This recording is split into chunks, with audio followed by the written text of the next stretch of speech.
Yeah, it started as a coincidence. It started from two friends of mine who were smokers, and I was a smoker also at that time. That was in 2011, and they bought an electronic cigarette, and they sent me some photos of them vaping in an effort to quit smoking. So at that time I was completely ignorant concerning vaping and electronic cigarettes. I had no involvement, I didn't know what they were. I was, basically joking with them, and I was telling them, you wasted your money for nothing, and I can prescribe you some varenicline if you want to quit smoking. But by seeing my reaction, they were more persistent, and they were sending me more and more of the photos of themselves, exhaling clouds of vapor. And that generated the idea to have a look at the issue and see what the electronic cigarette is, try to find some established users, vapers in Greece, and there was a vaping forum, online forum at the time, and that's where I became a member and I contacted them. And that's how I started doing my research. And I remind you, I was a smoker at that time. That's how it all started, and it became, a full-time job. But I wanted to comment on your campaign, which is vaping is not smoking. And the unfortunate thing and the problem that we're facing comes from the fact that you had to choose a slogan like this, vaping is not smoking. I would consider that a slogan that would fit in 2010, in 2012, where we didn't have a lot of research. We didn't have a lot of products in the market and people didn't know what that is. But if in 2022 we still need a slogan like that, that means that we have a very, very serious problem of misinformation. And people, after so many years, after hundreds and thousands of studies, they still don't understand that vaping is not smoking. And of course, I don't blame the population, the citizens, the people. It's the level of confusion coming from such a controversial debate, and especially coming from the scientific community. Unfortunately, they should be the ones who would clarify things instead of creating a confusion. But the fact that you had to use a slogan like this, vaping is not smoking, shows how much misinformed people are, how badly they perceive something which definitely, and of course your slogan is absolutely right, is not smoking, and how they confuse a very, very harmful and lethal behavior with something that is by far less harmful, of minimal harm, I would say. That's the truth. And you still need mottos and slogans like that in order to pass your message. It's not working well, and the scientific community is not treating citizens in a fair way in this subject. It's harm reduction. Of course, it's not smoking. Harm reduction is a strategy that we apply daily in our lives. Harm reduction is the use of seat belts. Harm reduction is the use of helmets. Harm reduction is the use of condoms. Why? Because it reduces but does not eliminate harm. Eliminating harm means you will never enter a car. You will never ride a motorcycle. You will never have sex. That's what eliminates risk. So everything else and all aspects of our life is about risk management and trying to reduce risks as much as possible. When you walk on the streets, you are exposed to risks, but you don't stop walking on the streets. This is what harm reduction is. And these products are harm reduction for smoking. It should have been a very easy concept for everyone to understand. But there are people, especially in the scientific community and in the political and regulatory arena, that don't want people to have a clear understanding of what vaping and other products like that are. And that's why you need such a campaign and such a name in your campaign.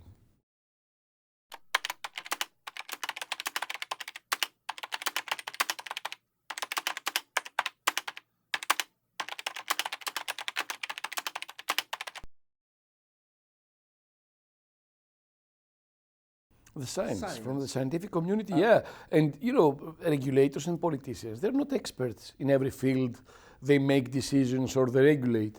they are expected to receive the information and to be acquainted with the subject from the experts. So the source of the misinformation is unfortunately the scientific community.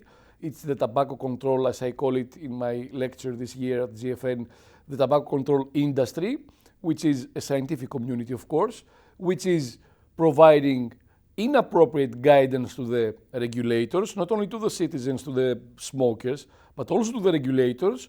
They are influencing them into making bad decisions. So, of course, your motto and your slogan is very much relevant today. It shouldn't have been relevant, but unfortunately, the environment is such that it is relevant. So, I think that you're also having the right strategy of engaging into a debate, especially as consumers. Consumers can never be accused of any interest besides an interest for their health. So it's extremely important to have consumers engaged into a debate with the scientific community, of course, with politicians, with regulators, with everyone, because their saying is very, very strong and it is unbiased and uninfluenced by vested interests.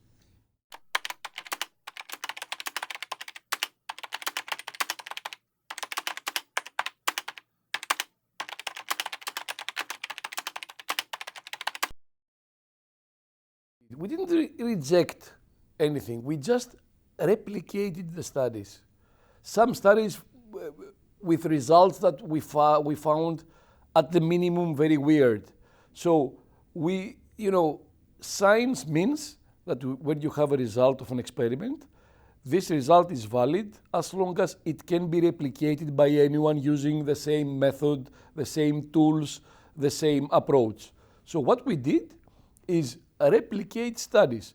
Take the same products, the same devices, the same atomizers, use the same method and conditions of producing aerosol, same puff duration, same puff volume, same power settings, and measure. And there were cases where we found orders of magnitude lower levels of harmful emissions, which meant that something is wrong. In the case of metals that you mentioned, we just made a risk assessment analysis of their own results. We didn't measure anything, but we used what we considered appropriate risk assessment analysis. Why? Because just saying that something is present somewhere means nothing about risk. Because the environment, the food we eat, the water we drink is full of something that can be toxic.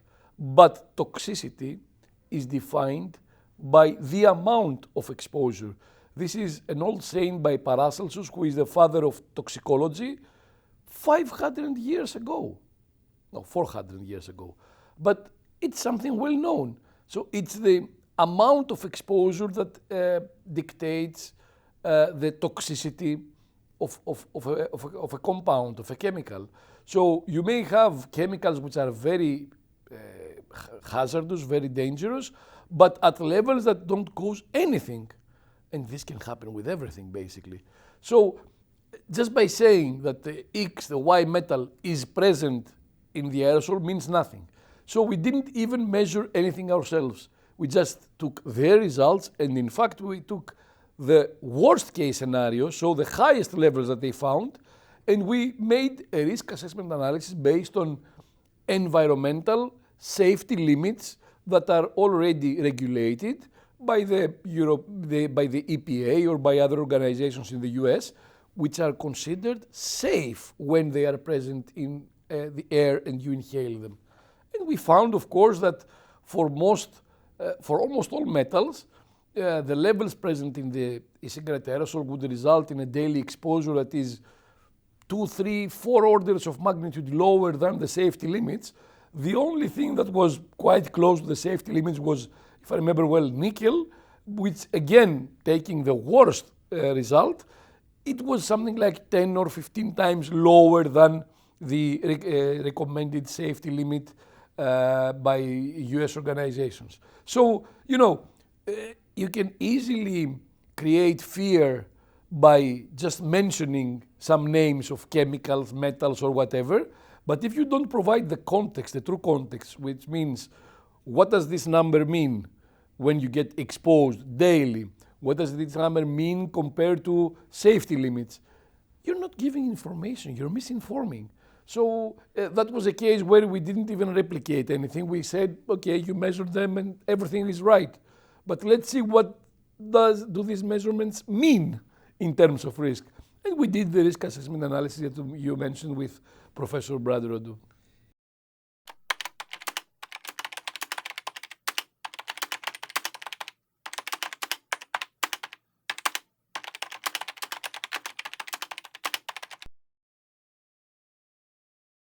I think we've seen wrongdoings and research that has been either done wrongly or being interpreted in the wrong way in all basically aspects of e-cigarette research. From chemistry studies, we've seen studies which were grossly wrong. I mean, the results, what they're reporting was wrong. We've seen studies, chemistry studies, where the patterns of vaping were completely wrong. They were taking a very primitive device and they were using something like 60, 70, 80 watts, which is impossible, so completely unrealistic conditions. You know, it's like saying that bread is carcinogenic, and how did you measure that? I took the bread, I took the flour, I created, prepared everything to be baked. I baked it at 350 degrees for 24 hours, and then I found a piece of coal inside. Of course, that was not bread, and it's full of carcinogens. So I conclude that bread is carcinogenic. But no, bread is not carcinogenic. The way that you prepared the bread, which ended up in a piece of charcoal and not bread, this is carcinogenic. But that's not the bread that everyone can eat. This is exactly what happened with a lot of chemical studies in electronic cigarettes. That was the case very frequently several years ago. It's been happening even now, even more recently. What we are also seeing is a misinterpretation of findings, for example, the getaway hypothesis, the getaway to smoking hypothesis, that kids who initiate an inhalational habit with vaping, they end up after months or years to try cigarettes too. Well, the getaway hypothesis, I think, is fundamentally wrong. It's not only about vaping, because it doesn't examine and doesn't take into consideration that people who try different, forbidden or risky things are generally prone to and willing to try such things. So people who smoke also like to drink alcohol. It's not that smoking makes them drink alcohol. It's that they want to be engaged into such risky behavior. So there are many different risky behaviors, and these people are more willing to try risky things than someone who doesn't do anything. So if someone starts by drinking a beer, he's more likely to drink also whiskey compared to someone who doesn't drink any alcoholic drink. Well, why? It's not because beer has some mechanism of making you want whiskey. It's because you like alcohol. So you most likely like more than one type of alcohol. This is called a common liability model. And this is what explains use of multiple products and engagement in multiple risk behaviors, like the associations between drinking and smoking, smoking and marijuana use, smoking and drug use, starting with marijuana and ended up with other types of opiates drugs. It's not that there is a mechanism that one product makes you want the other. It's that you like using things like that. So it's much more likely for you that you will progress to something else. This is called common liability. So kids are quite curious to try things. They are rebels, some of them more than others. And those who are curious to try things, of course they are more likely to try electronic cigarettes and tobacco cigarettes. And you know what? They're going to start with something which is easier to find or cheaper to buy. and will end up to using another thing, not necessarily because they don't like the first one, because they like trying things. This is common liability, that's the name. And we think, and I think that the common liability model can easily explain all types of use of risky products or of forbidden for youth products like alcohol, drugs, cigarettes, e-cigarettes, or anything other like that. It's much more convincing. There is a lot of evidence proving that the common liability theory is valid.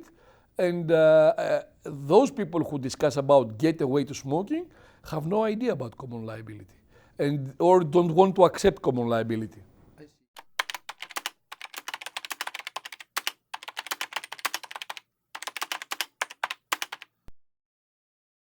In the case of Stanton Glantz, it was not just not accepting a theory, it was basically an intentional effort to present a case, and I think it was intentional because he knew what he was analyzing. That's I'm sure, I mean, that he knew, because the survey that he was analyzing included a question which addressed the timing of the events. So when you had a health problem and when you initiated vaping. So he knew by having access to the data, to the data set, that people who reported having had a heart attack and reported using electronic cigarettes, most of them had their heart attack before initiating cigarette use. So that's not a matter of interpreting things, it's a matter of hiding the fact that there was a clarification within the survey of the timing of different events, timing of e-cigarette use initiation and timing of having the heart attack. He didn't mention that in the paper, and then he presented the data as if everyone who had a heart attack and vaped started vaping before the heart attack, which was wrong, you know. Totally. And that's why the study was retracted.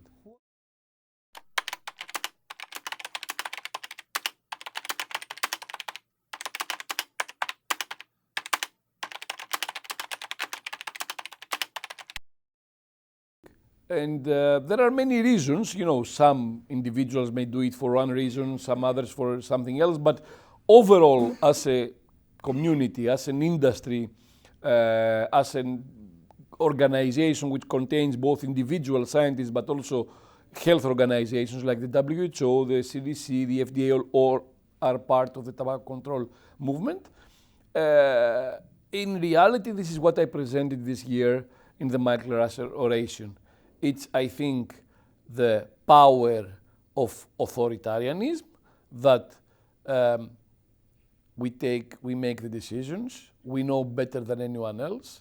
We're using the past, so you're not so open-minded because you make judgments and conclusions not based on an open-minded approach of researching and seeing what's going to happen, but by looking at the past using the experience of very different products like tobacco cigarettes, which is completely different.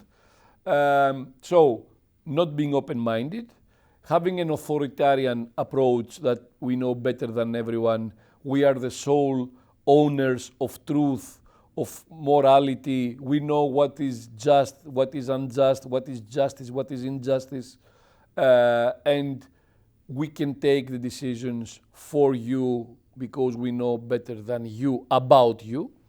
This is a very arrogant, as you understand, but also very authoritarian behavior.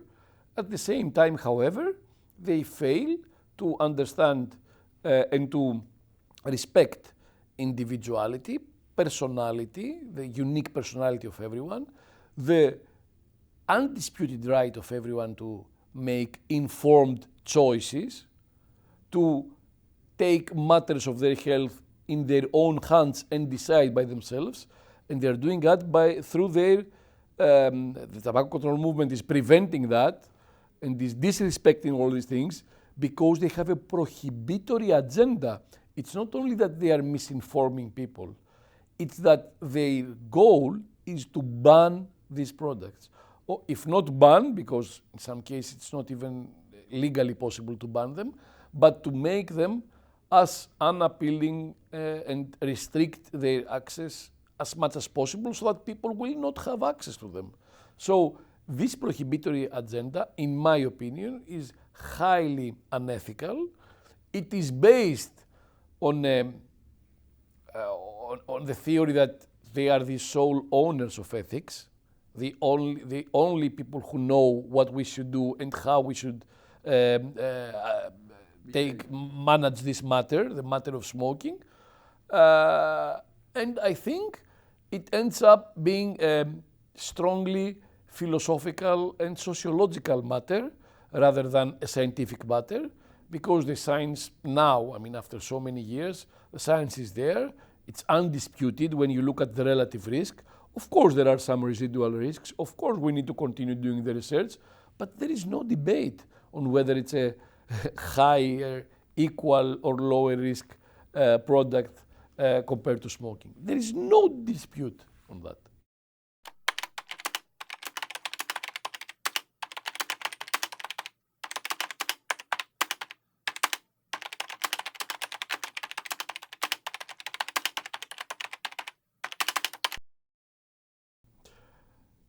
It should be realistic and risk proportionate.